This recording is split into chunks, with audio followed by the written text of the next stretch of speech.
ಇವತ್ತು ಆಳಂದದಾಗ ಕೇಸ್ ವಾಪಸ್ ತಗೊಂಡೋದಕ್ಕೆ ಪ್ರತಿಭಟನೆ ಮಾಡಕ್ಕೆ ಕಲಬುರಗಿಗೆ ಹೊರಟಿದ್ದೀರಿ ಸರ್, ಏನು ಹೇಳ್ತೀರಿ ಸರ್? ಕೇಸ್ ಸರ್ಕಾರ ಕಾಂಗ್ರೆಸ್ ಸರ್ಕಾರ ಬಂದಾಗ ಈ ಥರ ಎಲ್ಲ ಕೇಸ್ಗಳನ್ನ ವಾಪಸ್ ತೆಗಿತಾ ಇದೆ, ನೀವು ಹೋರಾಟನೂ ಕೂಡ ಮಾಡ್ತಾನೆ ಬರ್ತಾ ಇದ್ದೀರಿ.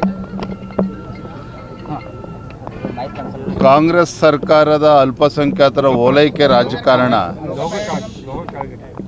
ಇವರ ಓಲೈಕೆ ರಾಜಕಾರಣದ ಪರಿಣಾಮ ಒಂದು ಕಡೆ ಆದರೆ ಹಿಂದೂಗಳಿಗೆ ಅಪಮಾನ ಮಾಡುವಂಥ ಕೆಲಸ ಕಾಂಗ್ರೆಸ್ ಸರ್ಕಾರ ಬಂದಾಗಲಿಂದಲೂ ಕೂಡ ನಡ್ಕೊಂಡು ಬರ್ತಾ ಇದೆ.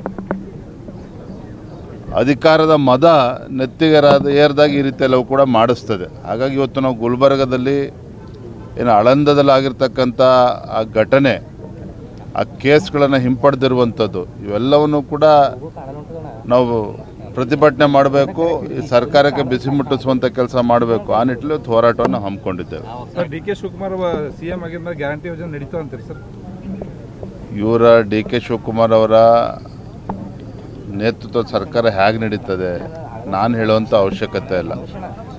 ತಮಗೆ ಗೊತ್ತಿರೋ ಹಾಗೆ ಕಳೆದ 3 ವರ್ಷದಲ್ಲಿ ಈ ಕಾಂಗ್ರೆಸ್ ಸರ್ಕಾರ ರಾಜ್ಯದ ಅಧಿಕಾರಕ್ಕೆ ಬಂದಾಗಿನಿಂದ ಯಾವುದೇ ಒಂದು ಅಭಿವೃದ್ಧಿ ಕೆಲಸ ಕಾರ್ಯಗಳು ಮಾಡೋದಕ್ಕೆ ಸಾಧ್ಯ ಆಗಿಲ್ಲ. ಮತ್ತೊಂದು ಕಡೆ ಭ್ರಷ್ಟಾಚಾರ, ಅಲ್ಪಸಂಖ್ಯಾತರ ಓಲೈಕೆ ರಾಜಕಾರಣ ಬಿಟ್ಟರೆ ಏನೂ ಕೂಡ ಕಳೆದ 3 ವರ್ಷದಲ್ಲಿ ಆಗಿಲ್ಲ. ಇವರ ಗ್ಯಾರಂಟಿಗಳಿಂದ ಇವರ ಕೈಯನ್ನು ಕಟ್ಟಾಕೊಂಡಿದ್ದಾರೆ. ಅನುದಾನದ ಕೊರತೆಯಿಂದಾಗಿ ಇವರು ಕೂಡ ಡಿ ಕೆ ಶಿವಕುಮಾರ್ ಅವರು ಕೂಡ ರಾಜ್ಯದ ಅಭಿವೃದ್ಧಿಯನ್ನು ಮಾಡೋದಕ್ಕೆ ಸಾಧ್ಯ ಇಲ್ಲ.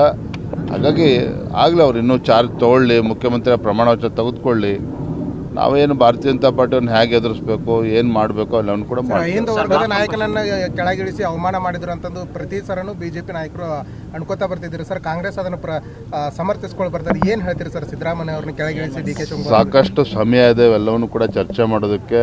ಫಸ್ಟು ಡಿ ಕೆ ಶಿವಕುಮಾರ್ ಅವರು ಅಧಿಕಾರ ವಹಿಸ್ಕೊಳ್ಳಿ, ತದನಂತರ ನಾವು ಏನು ಮಾತಾಡ್ಬೇಕು ಮಾತಾಡ್ತೀವಿ.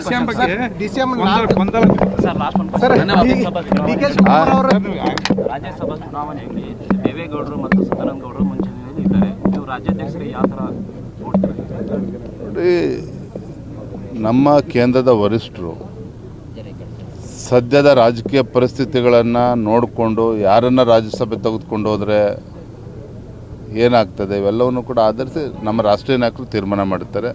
ಅದ್ರ ಬಗ್ಗೆ ನಾನಿಲ್ಲಿ ಬಹಿರಂಗ ಅಭಿಪ್ರಾಯ ವ್ಯಕ್ತಪಡಿಸೋದಕ್ಕಾಗೋದಿಲ್ಲ. ಗ್ಯಾರಂಟಿ ನ್ಯೂಸ್, ಸುದ್ದಿ ಖಚಿತ, ನ್ಯಾಯ ನಿಶ್ಚಿತ.